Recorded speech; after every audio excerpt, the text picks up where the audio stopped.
Resistance training load effects on muscle hypertrophy and strength gain. Systematic review and network meta-analysis. Donc on se retrouve aujourd'hui pour une revue informelle d'études d'un sujet vu et revu, mais intéressant parce qu'il a été mené d'une façon extrêmement rigoureuse, je trouve, et la revue est en open access.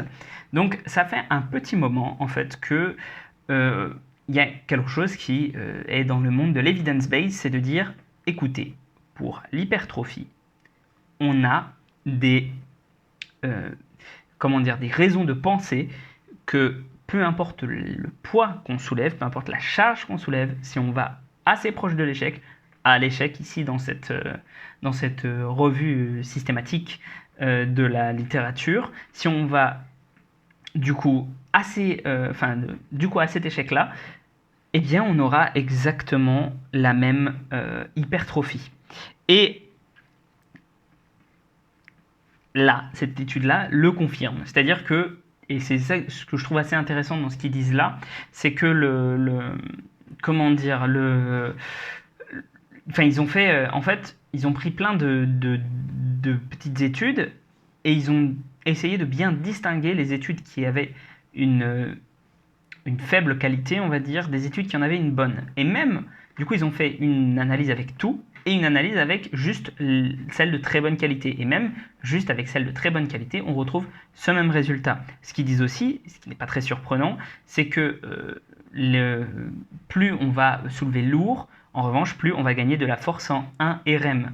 Donc, eh bien, si on veut maximiser à la fois la force et l'hypertrophie, on aura tout intérêt à prendre pour des charges, plutôt des charges genre de 8 RM, ou, c'est quoi j'arrive pas à être très précis. En gros, si tu prends 8 RM, tu vas développer ta force. Si tu prends genre 15 RM, tu vas aussi développer ta force, mais moins. Si tu prends au-dessus de 15 RM, donc répétition maximale, donc du coup 8 répétitions à l'échec musculaire, 15 répétitions à l'échec musculaire, et ben, si tu prends au-dessus de 15 RM, tu auras moins de chances de développer ta force.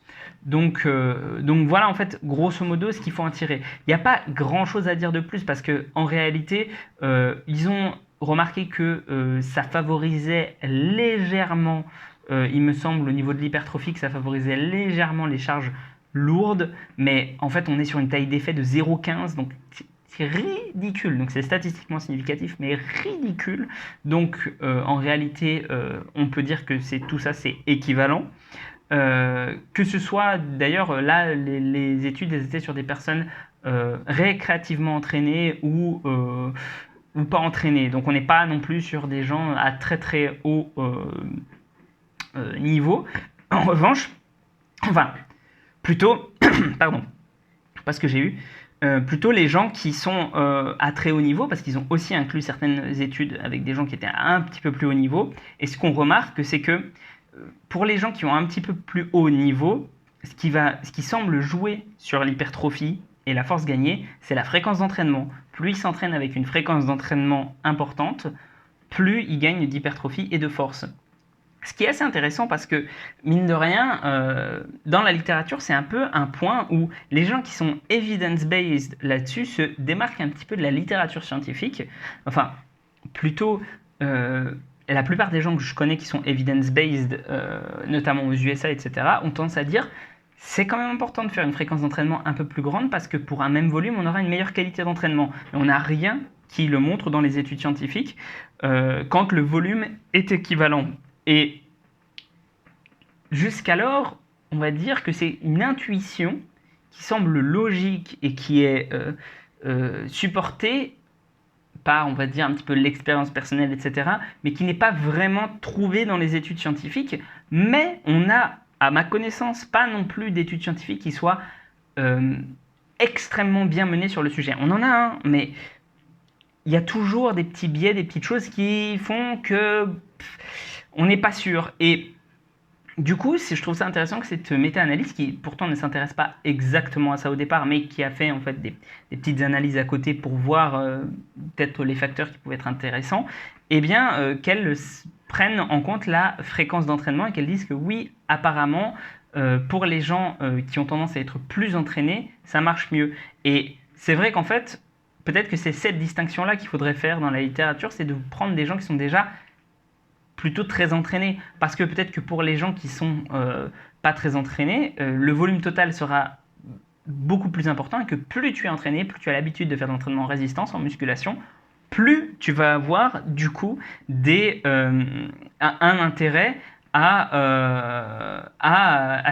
en fait, à faire des entraînements qui soient plus fréquents, avoir une meilleure qualité. Parce que peut-être que tu fatigues plus vite aussi. Hein. Si tu as une force de bâtard, bah peut-être qu'au bout de 3 séries, tu vois, tu seras beaucoup plus fatigué que quelqu'un qui a une faible force et qui du coup, bah, il lui reste plein d'énergie en fait pour faire la suite. Il n'arrive pas à activer autant de fibres musculaires, etc. Donc c'est très intéressant, ça donne des perspectives. C'est une bonne étude aussi, garde-la, elle est en open access, garde son titre, je te le conseille, parce que tu vas toujours avoir des gens qui vont dire oui, non, mais il faut soulever des charges lourdes pour faire du muscle et tout. Eh bien, n'hésite pas à t'en servir comme d'un argumentier, une étude sous le coude, comme ça, pour, euh, pour démontrer facilement en fait, ton point de vue. Et moi, je la trouve solide, donc voilà. Donc, je te dis pas que ma parole est d'or, mais je suis pas le seul à la trouver solide. Il y a des gens très sérieux qui la trouvent solide aussi. Donc voilà. Et sur ce, prends soin de toi et on se retrouve pour une prochaine vidéo.